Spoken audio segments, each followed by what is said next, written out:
two. Round two.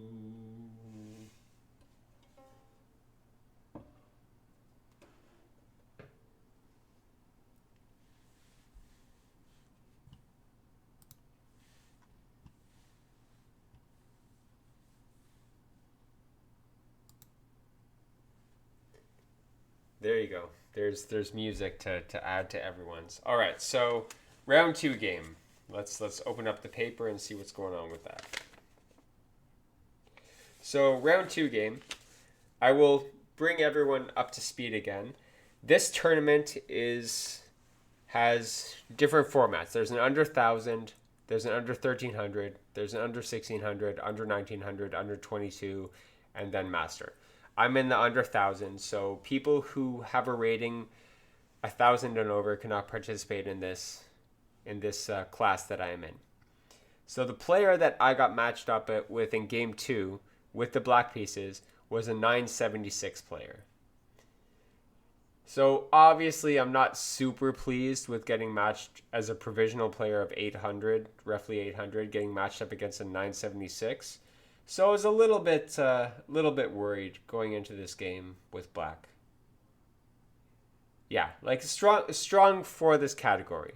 He's not going to be a strong player, like in the sense of the word, but he's like strong enough. So you're going to see in this game, I also push too hard, and we're going to go through what I believe about it.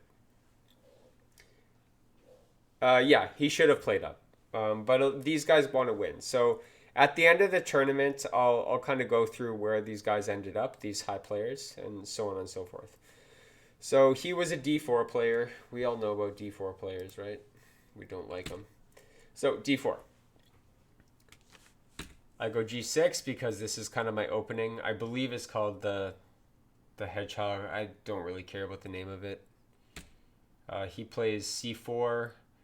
There is actually a trick line against this white line, which if I can remember it, I'll show, but that'll be a different time. Yep. But I mean this version of the King's Indian that I play is the hedgehog. So bishop G7, and then knight C3, D6, which is meant just to get your B knight over to the D file. So he gets the center, so knight to the B file. And you're supposed to push F5 in most lines. So he brings his knight out to F3. I believe I'm just kind of like trying to prevent a square. Yeah, I'm trying to keep an attack on his pawn. So if I put a little more defense on his push, then it might deter it a little bit and just leave his pawn there. That's the whole idea, like my idea behind playing C6 there. Again, may be flawed, whatever. Like it's what I'm doing. So then he plays knight D3, which apparently is playable, but I think that E2 is the best move. I think. So at this point, I play the break because now the pawn can take, I guess, if you want, but you can just take back with the pawn and you're fine because the knight and the bishop are still covering. And eventually you might be trading, and because the bishop's here on D3, that prevents a queen trade in the end if you trade off all these pieces. And D4 players, it's not really good to do that because you want to have your dark square and you want to get in there. So he pushes it. I bring the knight out to defend and attack kind of thing. It's not ready to be taken by any means, but defend and attack. Also give the knight a possibility for like just getting out. If the king moves, this knight is actually pretty terrible. So in hindsight, the only way to really use that knight is to push the F5 pawn, which I believe I do at some point. So he castles, I castle. He plays bishop E3. I've seen this setup a lot, but not necessarily with the advanced pawns, so I'm not really sure what's going on at this point. This is all, like, again, superficial for me because I'm not aware of it. I'm not sure. But yes, F5 does seem fun here. But I don't play it. F5 would have been the move to play, I think. I didn't do it, but it would have been the move to play. But I mean, hold on. No, no, no. Let's say I play F5. He can just take. And if he takes, then I shouldn't take back with the knight because the bishop can take, and then it defeats the whole purpose and opens up your king. So I don't think F5 works there.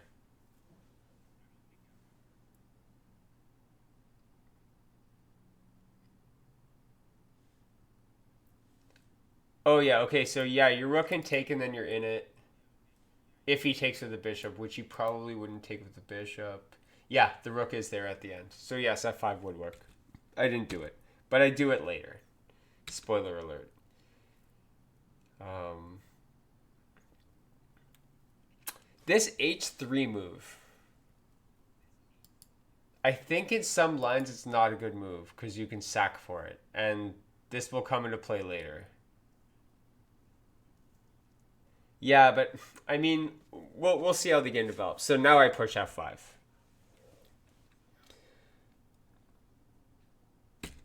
So he basically puts the bishops in, like, and this is how I play it. Okay, so when he advances the bishop to H6 with having the queen aligned, my my general um my general approach to this is just to push F4, like just automatically. I don't even think about it, because then the bishops get traded, and this whole side for the queen is bad. So yeah, that's what I do.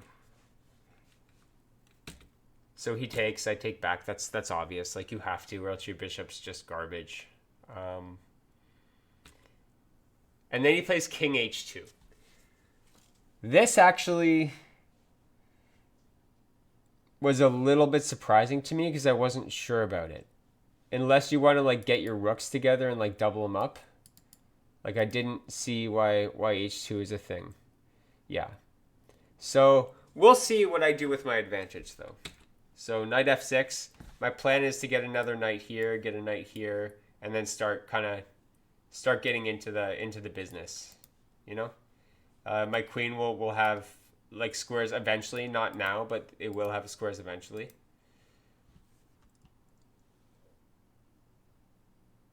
Yeah, but we'll see. Like he's actually kind of safe, and I did look at the engine, and like this whole game, I'm down like 3 points just positionally. So right here, this is not good for black. I don't think either. Um, so then he pushes G2 or G3.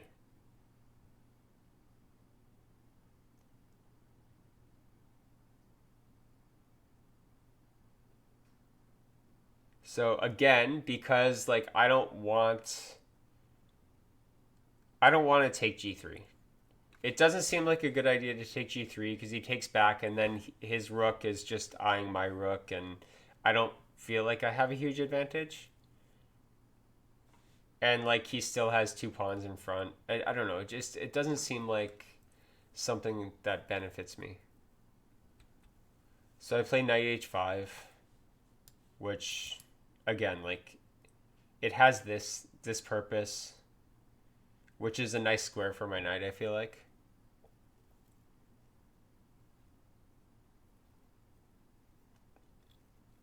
Yeah, but like that's the fact that my king is exposed isn't really the problem with this game. You'll see where this game really unravels because I get too aggressive. And I'll show you. This is the game I really want to go through. So just like kind of let me go through it, and then I'll show you where this is an instructive game on how to not get too ambitious in slow games because you will pay for it. So knight e2 again. So he's basically doing the same thing, right? He wants to avoid that. So now I start my knight g8 thing, and I think this allows him, which is he played b4 here, which does undermine everything. So I started focusing on protecting that. Um, but I think he didn't really know what he was doing on this side at this point. He was worried and he didn't know, so he wanted to switch sides. This is what like a somewhat good calculating player would do. If you're not sure, switch sides. But honestly, I it's just really really tense here. No, B4 isn't necessarily good, but it's something to distract me. I'm not going to take that pawn. Like I'm just not. Why would I take the pawn? Because it just gives him like another kind of avenue to get into my position eventually if he wants to. So I don't want to do that. I don't want to take it. So I kind of feel like I have to respond to it. So I did.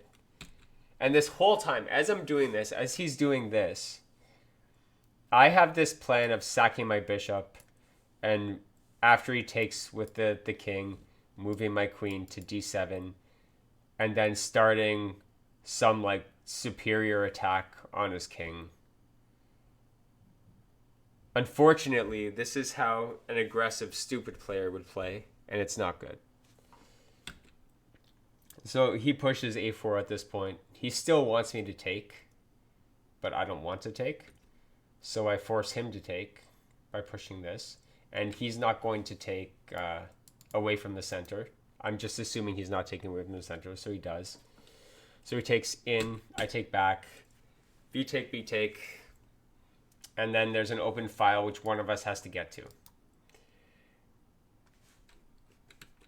So he goes first, because he has the chance to go first. Right now, this is the point where the game turns around. I don't think I'm like terrible in this position. I'm not winning. I am losing. I'm not great in this position. But what I do doesn't help me. Doesn't help my case. So I was thinking of the rook coming in. So the rook coming in here with a check is something that I want to defend with the bishop. And for some reason, I was really, really, really worried. Maybe it's after the next move that like the queen was going to come over and just kind of terrify me. Or even the rook was going to come up here, or rook was going to come up here and start going after the pawns. I was just really, really worried about this rook being here. I wanted to connect rooks as quickly as possible. So I got very, very aggressive. And I decided that taking h3, because of where his king is, would eventually end up in exposing his king. So what I saw was h3, king takes, queen check, and then for some reason I thought that this is like also bad calculating. For some reason I thought that he would just move back here, but he can't because the queen, like for some reason I thought he'd just move back. It just seemed like that, and then I'd be able to like at least get another tempo with the pawn take. And then if he takes back with a knight, I can just bring my queen in.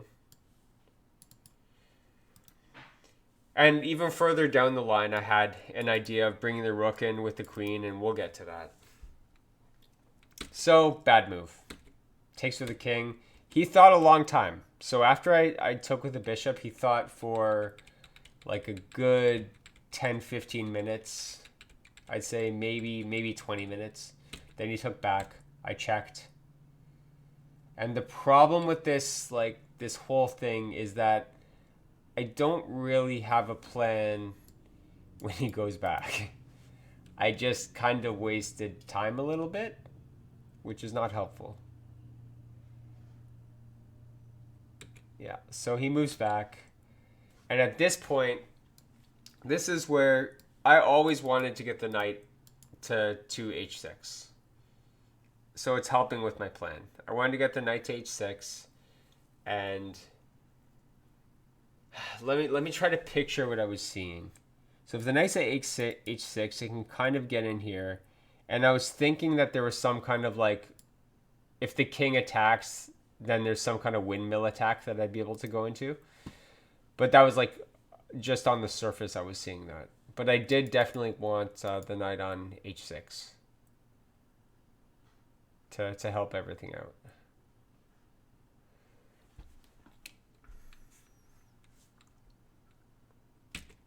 So at this point, he brings his queen away, which I didn't really like.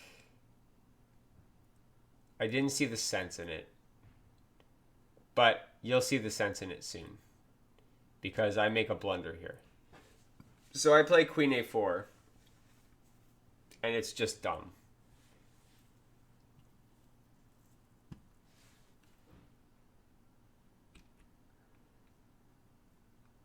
Actually, hold on. Queen a4 isn't the dumb move. The dumb move is coming. So queen a4 is like, it's not great, but it's not awful. The plan behind d4 is just like giving myself a passer. But how am I really going to defend it? Because he can probably attack it a couple times. The bad move is after g takes, I should probably take with the knight. That's like a no-brainer. Like, the knight should have taken here. Oh, hold on. The knight does take here. Okay, I didn't calculate enough. So the knight takes, and at the end of the line, what I thought was smart was taking back with the rook. What I didn't calculate was the queen just winning my rook.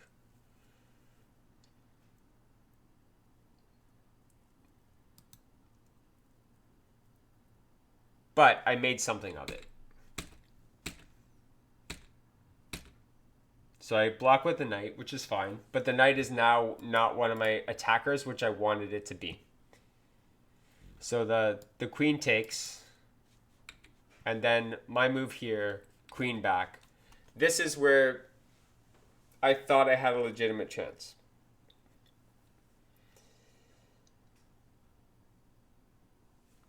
So I will go through my thinking here. This is the point where I thought I legitimately had something. I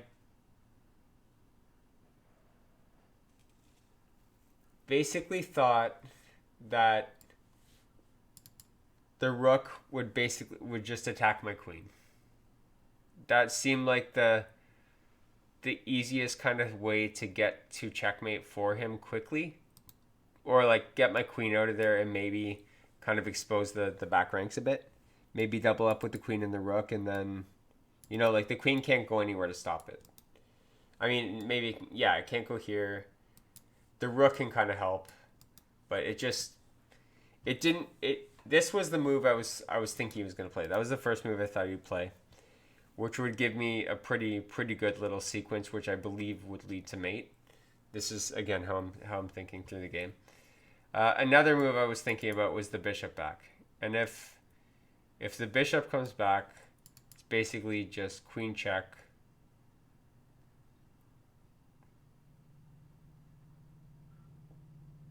And then the king moves.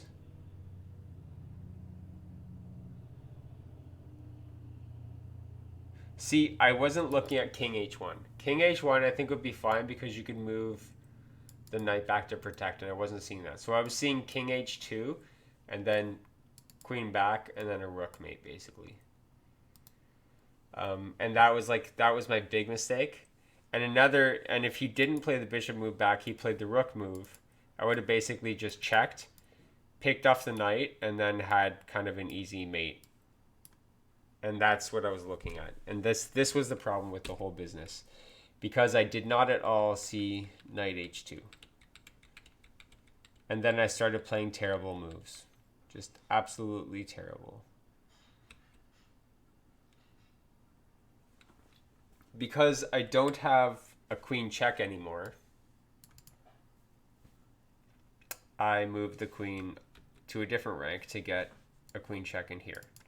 But the knight always protects. The problem with this queen move is it allows a very, very sneaky little pawn move that helps everything out, and I didn't see f3. One of those times where f3 just kind of helps you. And my opponent was saying that playing the rook over here earlier might have helped me get the queen into the business. So let's say right here. He was saying that bringing the queen here, or sorry, My fault, my fault. Okay, so my opponent said that bringing the rook across here would be impossible to get out of getting mated. But I think that I checked an engine, and if you put a king move, you're fine.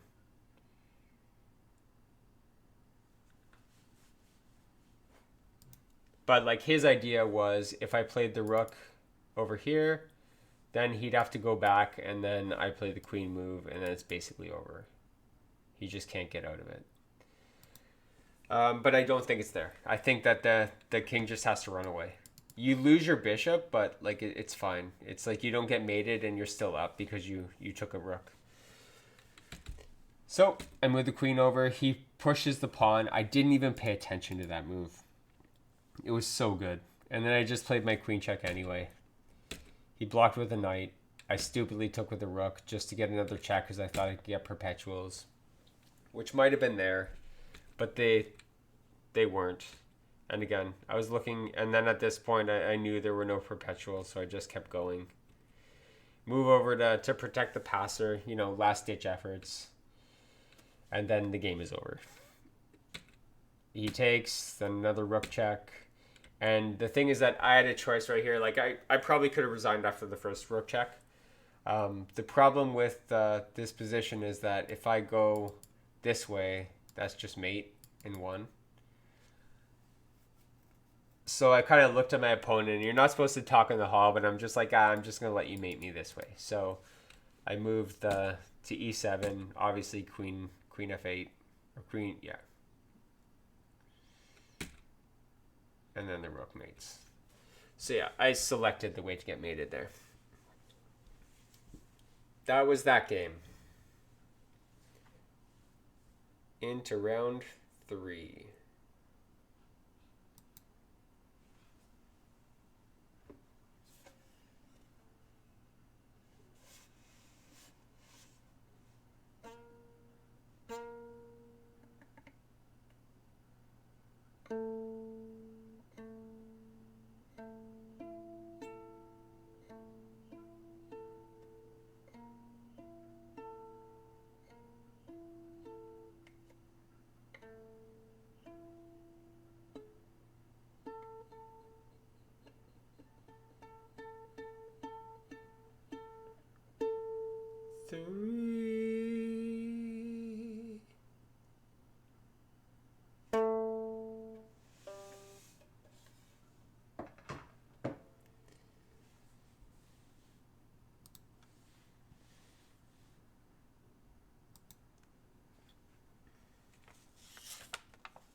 All right, round 3. Round 3. Round 3 is a doozy. So, round 3. Playing against an unrated player. I looked at his record. He won a game and lost a game. And I went ahead and played the scariest move on record in chess. Scariest move ever. Put an exclamation point close to it, like the best opening ever. c4. This move was so paralyzing to my opponent